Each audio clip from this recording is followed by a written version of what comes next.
Hello everyone, today we are going to learn basic concept tutorials how to make account. You can click sketch and I will choose front plan. Click in here to move into front view and I will use line tools to create simple triangle. You can start from the origin point and then move to the top. Click at this point and then I will connect into here. Click OK to apply. Now to convert this sketch into 3D, we can use revolve command. You can click in here, revolve. For face, you can select this object, and then for revolve axis, select this line object. So it will be automatically revolve and create can.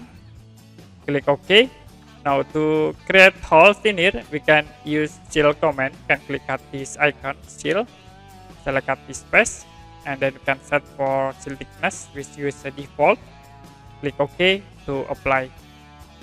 Now we already create this simple cone with Onshape software. And if you have any question about this tutorial, you can comment below this video.